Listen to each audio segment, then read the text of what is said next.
नमस्कार मंडळी, तुमचं पुन्हा एकदा खूप खूप स्वागत आहे आजच्या एका नवीन ब्लॉगमध्ये.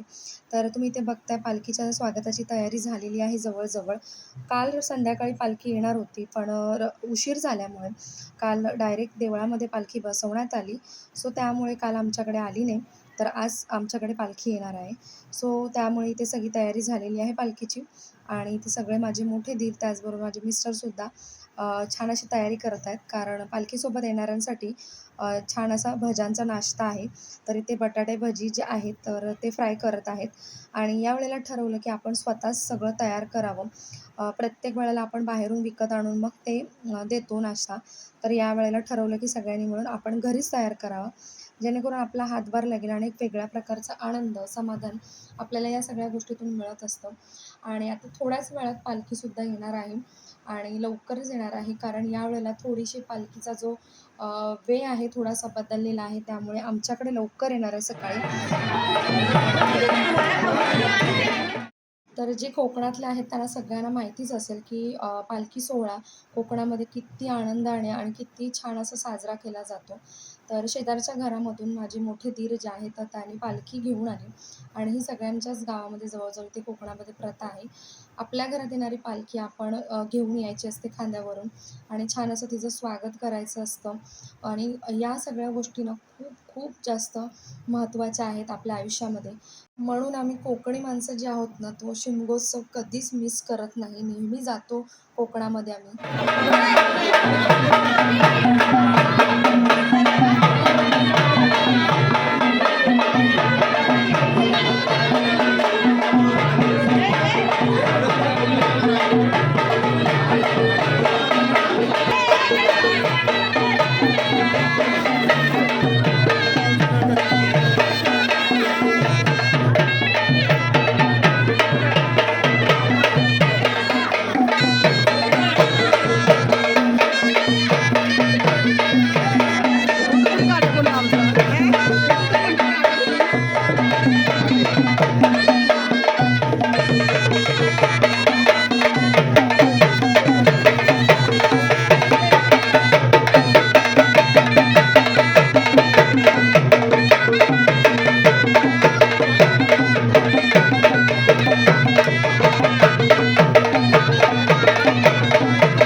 कुठे लातूर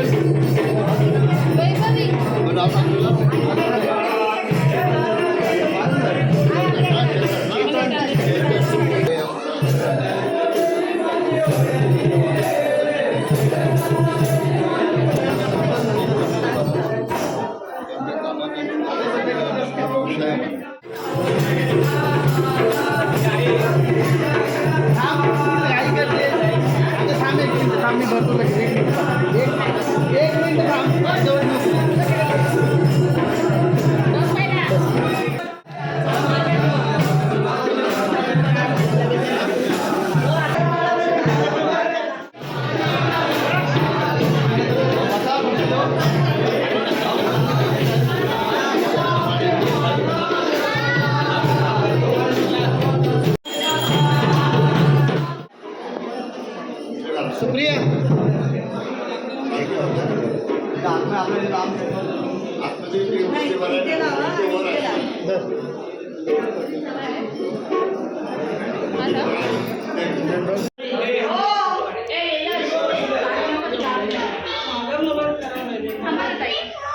हा देते फोन.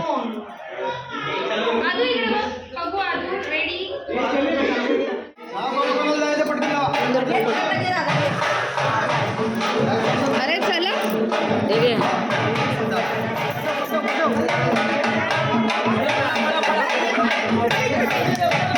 बाबूला टाकलं काय